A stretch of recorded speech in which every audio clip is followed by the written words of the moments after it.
कि आपको उस गौरव की अनुभूति होनी चाहिए। और ये मैं इसीलिए आपको याद दिलाना चाहता हूं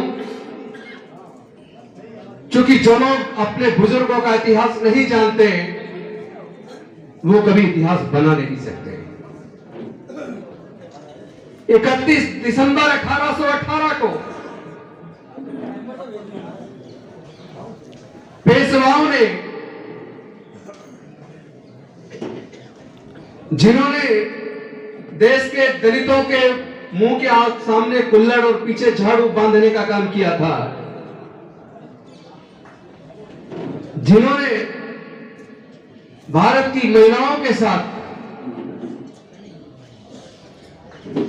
दुनिया में सबसे ज्यादा अभद्रता वाला काम किया था, उनके बीच और हमारे वीर महार जिस समाज से डॉक्टर बाबा साहेब अम्बेडकर थे, उनके बीच युद्ध हुआ। 31 दिसंबर 1818 को पेशवाओं की सेना में 28,000 सैनिक थे, 20,000 घुड़सवार थे, 8,000 पैदल सैनिक थे। लेकिन एक तरफ जो समाज हजारों साल की जिल्लत भरी जिंदगी से तंग आकर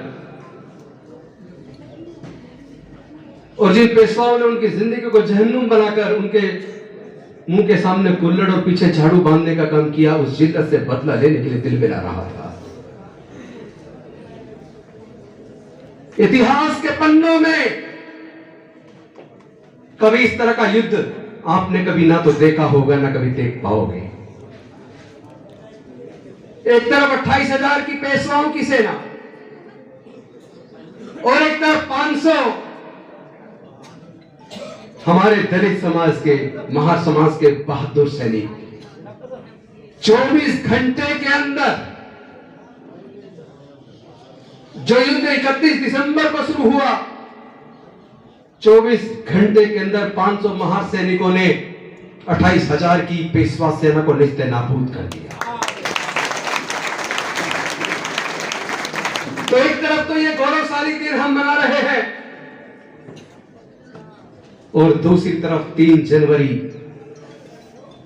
को माता सावित्रीबाई फुले का जन्म हुआ। जन्म तो होता है और मरता भी है, लेकिन इतिहास पुरुष वो बनते हैं जो लीक से हटकर काम करते हैं, जो अपने लिए नहीं जीते, जो दूसरों के लिए जीते हैं। आज मैं आपको उनके कुछ ऐसी बातें जो शायद आपको कभी चर्चा नहीं हुई होंगी और बहुत संक्षिप्त में बताऊंगा, क्योंकि आप लंबे समय से बैठे हैं। कुछ चीजें आपको पता है लेकिन कुछ ऐसी है जो नहीं पता। 1 जनवरी 1848 को जिस भारत में मनुस्मृति की वजह से, हिंदू धर्म शास्त्रों की वजह से देश के 90% लोगों के पढ़ने लिखने पर धार्मिक बंदिश थी, व्यापार करने पर, संपत्ति रखने पर धार्मिक बंदिश थी, और केवल दलित पिछड़े आदिवासी नहीं, भारत की किसी भी जाति और धर्म की महिलाओं के पढ़ने पर धार्मिक बंदिश थी। भारत में पहली बार भारत में महिलाओं को पढ़ाने के लिए पहला स्कूल महिलाओं का 1 जनवरी 1848 को माता सावित्रीबाई फुले ने खोला। हम लोग उसकी भी वर्षगांठ मना रहे हैं। मैं 1 जनवरी को उस स्कूल में गया था, पूना के अंदर, पूना गोरेगांव भी गया। लेकिन ये शायद बात आपने सुनी भी होगी, आप जानते भी होंगे, जो मैं आपको बताने वाला हूं, जो आपने कभी सुनी नहीं होगी। ज्योतिबा फूले जी के समय, ज्योतिबा फूले जी का 300 एकड़ का बाग था और खेती के मामले में बड़ी विद्वता हासिल थी। लेकिन उसके साथ साथ उस वक्त के उस वर्ष का इनकम टैक्स रिटर्न को आप देखोगे तो आप गौरवान्वित हो जाओगे। जिन टाटा की हम आज बात करते हैं और सुनते हैं कितने अमीर आदमी हैं, उस वक्त टाटा का एक साल का आय 20 लाख रुपया था, लेकिन ज्योतिबा फूले जी की वार्षिक आय 21 लाख रुपए थी।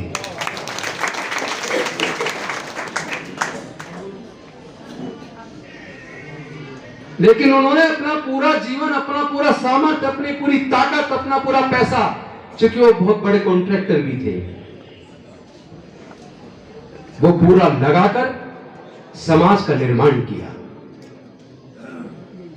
मैं आप सबसे निवेदन करता हूं, आप ज्योतिबा फूले जी की लिखी हुई गुलामगिरी जरूर पढ़ना। अगर आप अपने बुजुर्गों के इतिहास को जानना और पढ़ना और समझना चाहते हो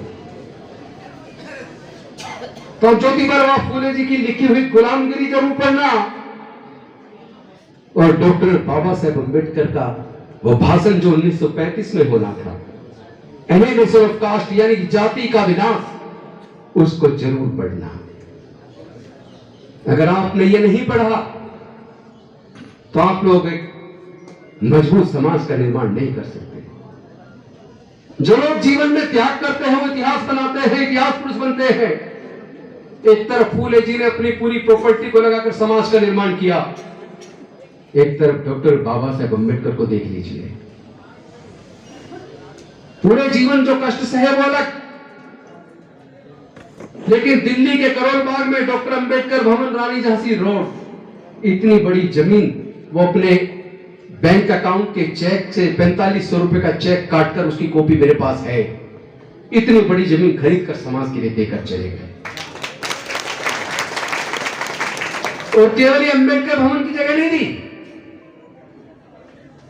जिन लोगों ने औरंगाबाद का सिद्धार्थ कॉलेज देखा हो, अरबों की नहीं खरबों रुपए की जमीन, सैकड़ों बीघा जमीन में इतना बड़ा college, law college, medical college, management college, तमाम तरह की डिग्रियां वहां से आज बच्चे कर रहे हैं, वो भी वो समाज को दे गए। और बॉम्बे का मिलिंद कॉलेज, वो भी समाज को दे गए। तो जो लोग समाज के लिए अपना सब कुछ बलिदान कर देते हैं, वो लोग इतिहास पुरुष बन जाते हैं।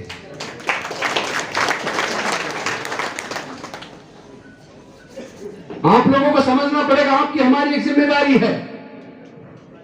डॉक्टर बाबा साहेब अम्बेडकर जी ने अपने 4 बच्चे गंवा दिए, जवानी में अपनी पत्नी माता रमाबाई को गंवा दिया। सोच के देखो, अपने 4 बच्चे और अपनी पत्नी को गंवाने के बावजूद उन्होंने अपना पूरा जीवन हमारे और आपके लिए कुर्बान किया। क्या डॉक्टर बाबा साहेब अम्बेडकर की कुर्बानी को हम बेकार कर देंगे? क्या समाज के प्रति हमारी कोई जिम्मेदारी नहीं है? हम सब लोग को एक बात समझनी पड़ेगी, डॉक्टर बाबा साहेब अम्बेडकर जी ने क्रांति करके हमारे हजारों साल की गुलामी को तोड़कर हमारे आगे बढ़ने के रास्ते बनाए। उन्होंने क्रांति की तो हमारे आगे बढ़ने के रास्ते बने, लेकिन उसके बाद एक दौर प्रतिक्रांति का आया। जितने रास्ते उन्होंने हमारे समाज के आगे बढ़ने के बनाए, वो सारे रास्ते सरकारों ने, सत्ता में बैठे हुए लोगों ने आज बंद कर दिए। आप बताइए, क्या पढ़ाई के बिना हम लोग तरक्की कर सकते हैं? आप बताइए, कि डॉक्टर बाबा साहब अम्बेडकर कुर्बानी नहीं करते,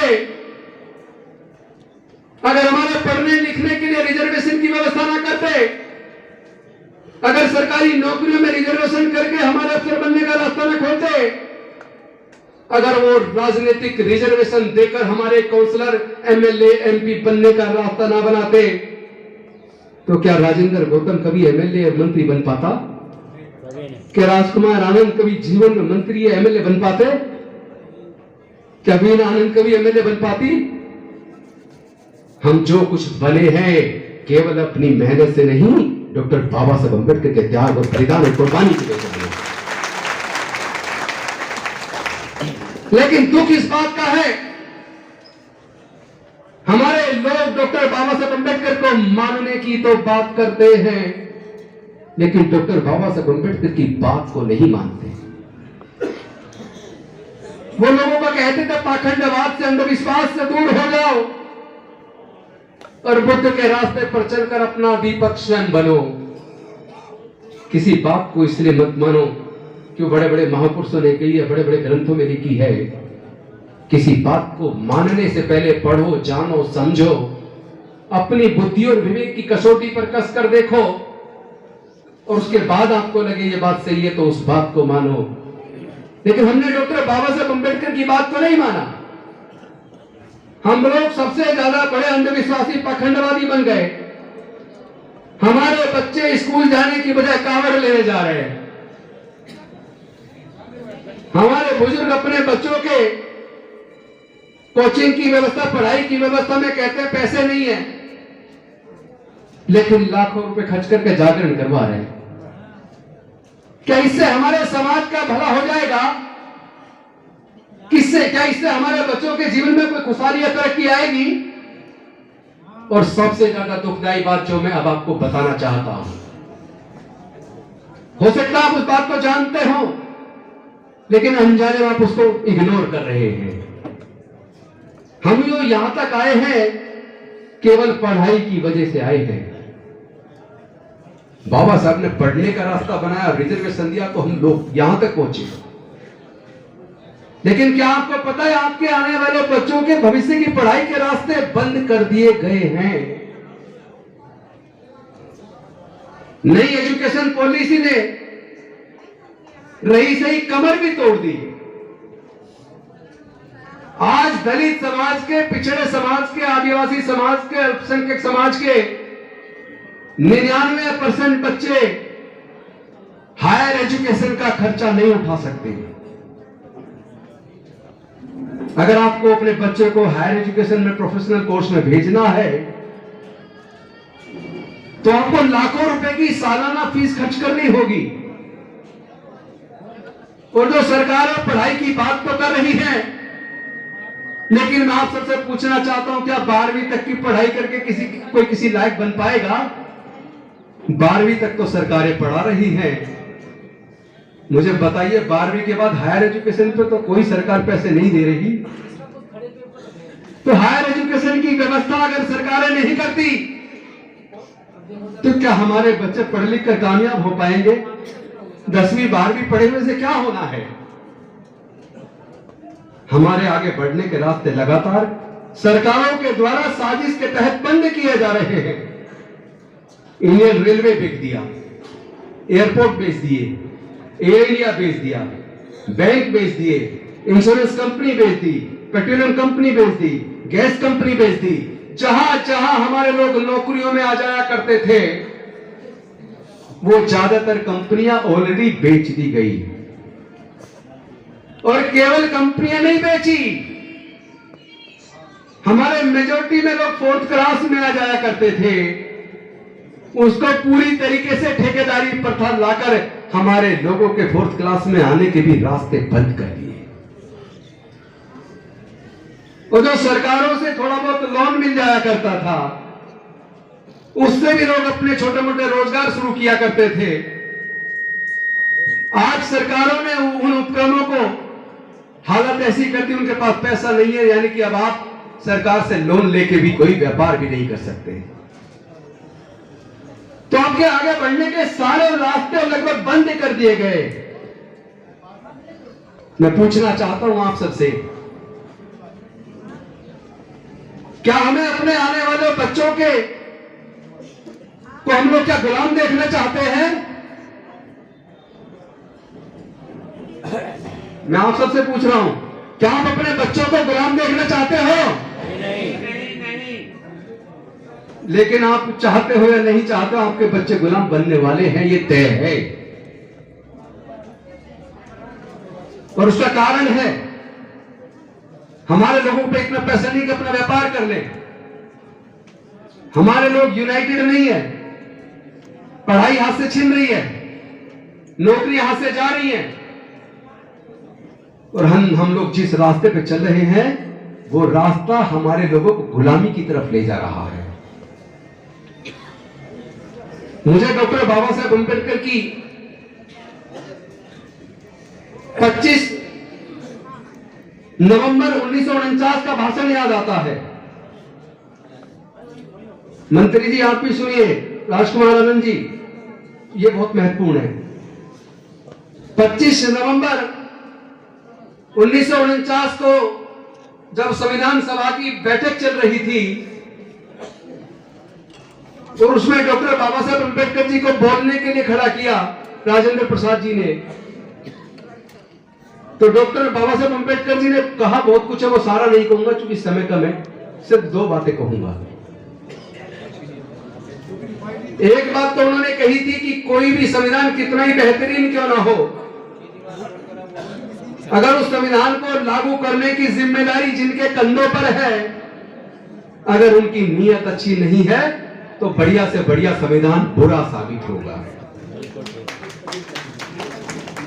और दूसरी बात उन्होंने कही थी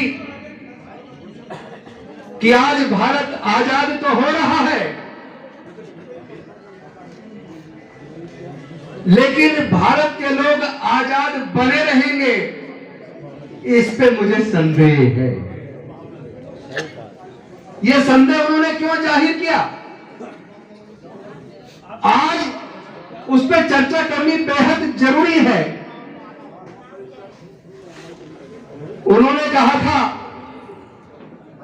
आजादी प्राप्त करने के बाद हमारे हाथ में सत्ता तो होगी, हम सरकारें तो वोट से चुनेंगे, लेकिन वो दिन सबसे ज्यादा खतरनाक होगा जिस दिन हम लोग विचारों की बजाय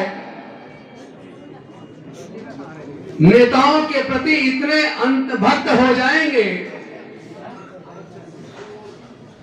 कि हम नेताओं को अपना आइकन बनाकर उनकी बात को सुने बिना, उनको परीक्षण किए बिना अंधभक्त होकर उनके इशारे पे चलना शुरू कर देंगे।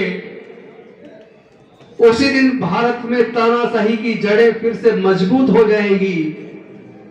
भारत पेपर पे आजाद तो रहेगा, लेकिन उस दिन भारत के लोग अपनी आजादी खो देंगे।